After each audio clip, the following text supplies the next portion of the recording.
Well, those of you who just joined us at the tower, good afternoon, welcome aboard the Mayflower Guard. We make our way further down the river towards Greenwich. Over towards again, for those of you that have just joined us, a brief safety announcement. Mayflower Guard is fully equipped with a full complement of life jackets, life rafts, and other buoyancy apparatus. The crew are highly trained for any event of any kind of emergency, and in the very unlikely event of there being one, well, the best of luck to you. I do mean that. Now obviously just remain calm, remain seated, and await further instructions from us. Okay. Yeah. Now along the way from Westminster and Waterloo to the tower here, Wells, mainly dealt with tea cargo. Ships like the Cutty Sark, they race around the world from Asia to deliver tea leaves to Butler's Wharf. But in the gap there, the St Saviour's Gate or Dockhead at Birmingham. Some of you might recognise that from Lionel Black's version of Oliver Twist, where Fagin had his gang and layer, and Pickpocket Thieves is also where those sites fell to this timely death. You don't recognise it from that though. Some of you might recognise it from a later film, the James Bond one. Now we burst out of the MI5 building, MI6, further down the river by Vauxhall. In a speedboat, races all along the river, goes through St Saviour's Gate. At the end though, there is a blockade. So he jumps it and then lands on the O2 Arena. It's about 5 miles further down the river. Now, between here and Greenwich, we'll be going through the Docklands, the old port of London. And in its day, the port of London was one of the busiest ports in the world. They started to see a decline in trade shortly after the Second World War. So a lot of the wharves and warehouses were abandoned and then converted into luxury riverside apartments. One of the first to do so is actually on the left there. Can you see Oliver's Wharf? Quite a few famous people have lived over there. The singer and actress Cher, she lived in the penthouse. She's obviously moved now though, she got fed up with us telling everyone where she lives. She's moved a bit further down the river on South now. But the area that we're in now, or to the left hand side, is the area of Opping. And this is where we traditionally executed our pirates and smugglers. A very nasty form of execution called the Grace of Opping. You've heard of that? It started quite nice. You'd be taken to the pub for your last room. Nice and pub. You then get taken to the river's edge with pirates and then hung by the neck with a short rope. They'd have to dangle there, wait for 3 times to pass before they were then pronounced dead. One of the last or most famous people to suffer the Grace of Wapping, very famous pirate, Captain William Kidd. He was captured in America, brought all the way back here to London to suffer the Grace of Wapping. And for his troubles, they named a pub after him over on the left hand side there, the Captain Kidd. Quite a nice pub that actually folks, and it's quite cheap in there, around £2.80 for a pint. Honest though, don't know about the price of it. Some places for £2, about £2.80 for a pint. No, not much, I was not, I already said it. Another nice little pub on the right here. Mayflower, named after the ship Mayflower, it set sail here in London. Made its way around the coast of the UK, picking up the then sent over across the Atlantic to the United States. The captain of the Mayflower ship, Christopher Jones, master, they're very nearby to that pub at the significance behind. Also, if you look to the right,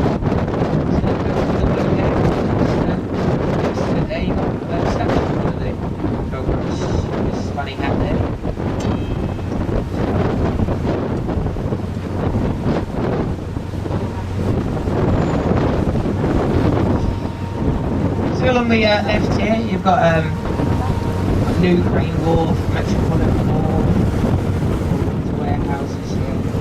Now, so there were new times, probably the ones in Main Wharf. It's an acronym. It stands for, so WHARF stands for Warehouse at River Front. Anyone know that? No? Probably not, because I made it up. It's an old Anglo-Saxon word for yards.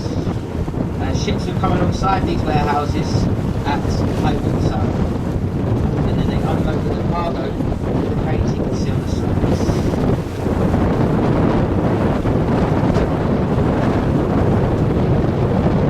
On the left, sorry, the white building there, it's the River Thames, it's the oldest pub along the River Thames, the Prospect. First opened as the Pelican in 1520. When it was opened, it quickly earned the nickname of the Devil's Tavern. That's how people would drink their drinks. You had a lot of rewards in there. Crooks, thieves, pirates, ladies and gentlemen. Outside of that pub, on an evening, they had what was known as press games. Now they wait outside for somebody to stumble out drunk. They then whack them over the head with a bat. Put them on a boat on the river, take them all the way out to sea, but they'd be woken with a very sore head and then rolled. And the reason for such a decision was that those years ago, no one volunteered for life sentence. Actually, 2 years before you revived back, like on the left, you've got the station building there. It looks a little bit like a 4-year-old just stuck some Lego together. Stands on the site of Free Trade Wharf. Now the reason the building looks like that is actually quite clever. Through the windows, you see one of those apartments there, they have somewhat of a view. So you have a view of the river from your apartment, you can add a considerable amount to the price of the property. It is said if you've got two identical apartments, put one by the river's edge and one a few hundred yards back, so you couldn't see the river. The difference in price, around £200,000.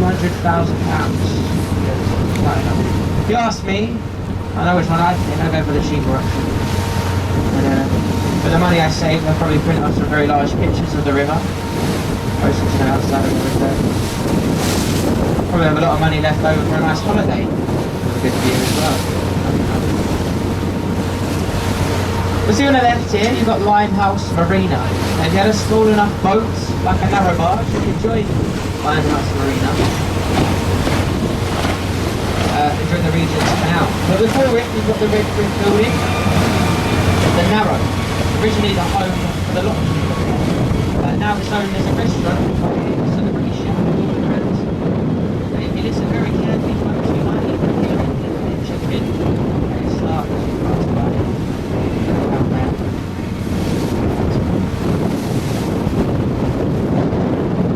Yet another nice pub here on the left.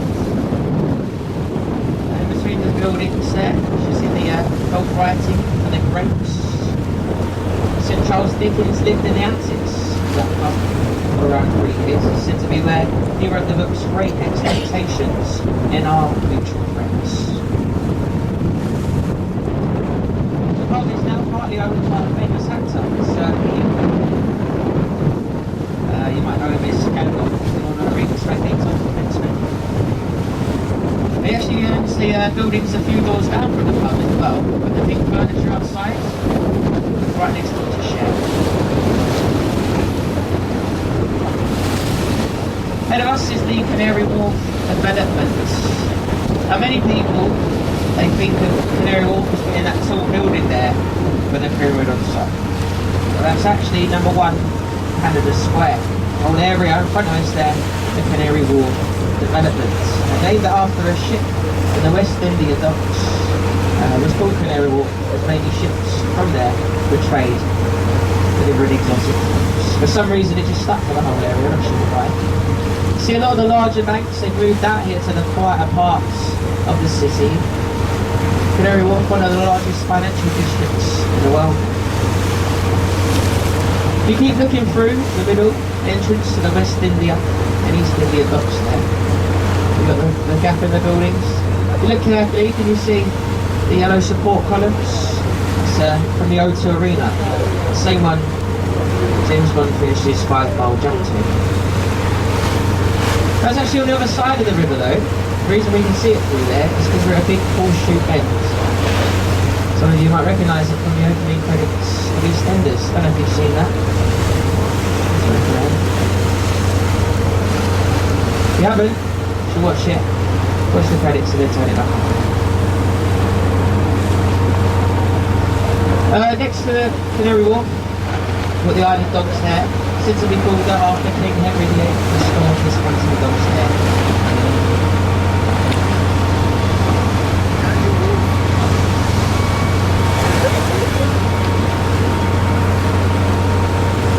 You look over on the right there now. You see the City of London. You see the Shards, a gherkin, a walkie-talkie, a cheese grater. It was right by that earlier, so you give you a rough idea of how many corners and bends that we've gone round. They're right there now. Well, I'm completely honest. There's not really a lot to see now. Luxury riverside apartments. Don't really know a lot about those. They're really expensive, I guess. I don't know any of them. Money's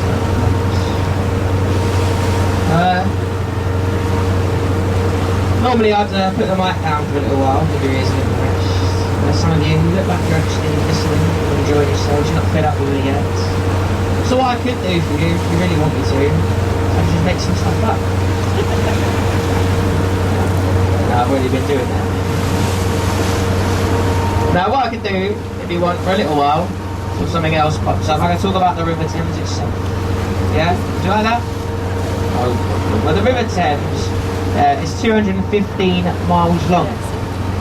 Starting at the Thames Estuary at Sea Reach, about 30 miles down the river from here, all the way up to the Cotswolds. 90 miles of which is tidal. All the way from the estuary to Teddington, stands for tide ending town. We have 2 tides a day here on the River Thames. We have the flood tide and an ebb tide. The flood tide, it brings the water in for 5 hours. The ebb tide goes out for 7. We have a rise and fall of between 6 and 8 metres of water every day here on the river. It depends on the time of the year, by the equinox. It gets a bit higher due to the gravitational pull of the moon and the sun. We get spring fights at new moons. Said to be 150 different species of fish in the River Thames, including the very fussy salmon and trouts. On some occasions, we even see small porpoises, they're like little dolphins. I see a seal the other day actually, popping its head about. There's a few of them in the estuary, sometimes they wander up into the city, have a little tour I guess, must be nice. Don't know if anyone remembers, but about 8 or so years ago, there was a 15-foot pilot well lost on its way. Went all the way up to Vauxhall, couldn't get out unfortunately, and despite people's best efforts to get it out, it passed away when they were taking it out. Very clean actually, it doesn't look it, the River Thames, but it is clean. It's one of the cleanest commercial rivers in the world. The reason why it looks so muggy is because it's mud based, and the fast currents, they constantly churn up the mud to give it this lovely emerald look. It is said if you've got a glass of Thames water, allowed it to settle for around 20 minutes, you'd have fresh drinking water. So you had a tea today on the boat? You could drink it, what do you think?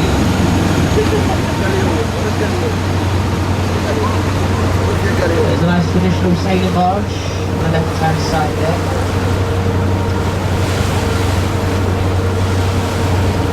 That will normally be going through Tower Bridge later.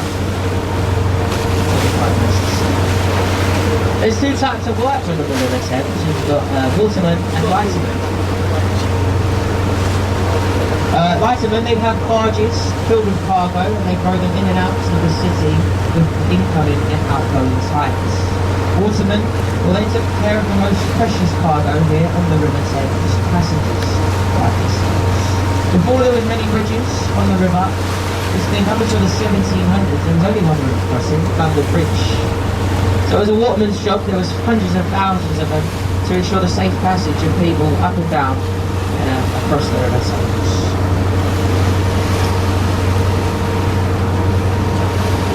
Well, we're just round the point now, we're in sight of Greenwich, the Royal Borough of Greenwich Maritime, Greenwich. There is a lot to do and see here, guys, so I do recommend that you get off the boat, have a little look around. You can get a late returning one, they leave here every 30 to 40 minutes, the last one it leaves here at 20 to 6, 5, 40. Okay, so you've got a fair bit of time to have a little look around. Some of the things here in Greenwich, you've got the tall ship there, that's the Cutty Sark, the fastest ship in the world in its time. It's the Liberty leaps to Butler's Wharf. Open to the public as a museum, so you can go there, explore the whole ship, and it's on a stand as well, so you can go underneath, you can see all the hull, what made that ship so fast. In front of it, you've got the red brick round structure with a glass dome on top. That's one of the entrances to the Greenwich Tunnel. You can go in there, you go underground, and you can walk all the way underneath the river to an identical one on the other side. Originally that was built for the dockers that are working on the Isle of Dogs. They want to build another bridge to serve the shipping, which is limited. It's a bit hard to see, but up in the distance, at the top of the hill there, top of Greenwich Park, it's one of those houses there. You see a castle-like building with a red ball and T-bar. See that? Plumstead House. So the purpose of the red ball and T-bar is exactly 5 to 1 every day. The ball starts to rise up. It's exactly 1 o'clock. The ball drops, giving you 1 o'clock Greenwich Mean Time, or BST. Now it's British summertime, isn't it?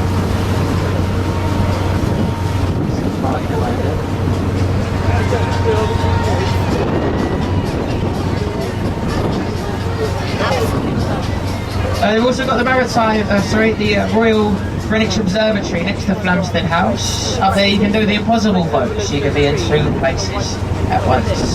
The Meridian Line, of course, the Western and Eastern Hemisphere at the same time. It's an invisible line, obviously, but they have put a strip in the ground up there so you can take some photos. You won't miss it, folks. You see people up there rather amusingly with their legs spread. Funny photos. It's worth going up there just to see that, really. It's quite a fun day. They've got the see the buildings there with the domes on top, the old Royal Naval Colleges. This is where they brought Lord Nelson when he died in battle of Trafalgar.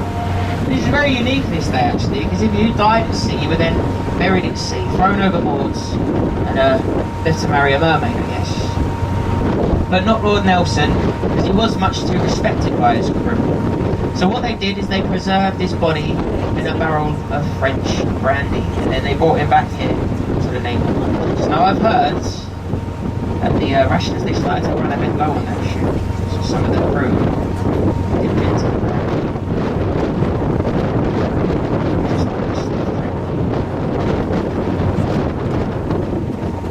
I'd imagine it had a full body taste. They really was scraping the bottom of the barrel there, weren't they? Sorry, I'll stop. You've got the Royal Maritime Museum, said to be one of the finest in the world. In there you can see Lord Nelson's jacket that he died in with the bullet hole, and other notable treasures. There's various pubs, restaurants, and some nice traditional English restaurants.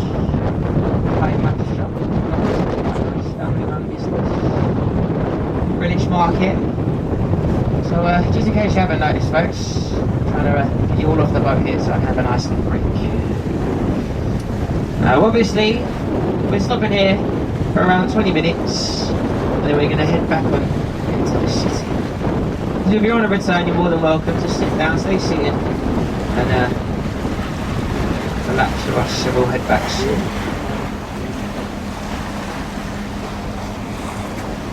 We're just waiting for the Millennium City to leave, and then we'll be coming alongside the pier. A few things whilst we do. Firstly, just remain seated until we're all fast and secure. Obviously, I still don't want anyone to fall over and hurt themselves. It's not this late. It's just paperwork, really. If you are leaving us here, just have a good look around, everyone. Make sure you've got all your belongings. Don't ruin your day leaving something on the boat here. If we don't find it first and hand it into the office, someone else might. Okay.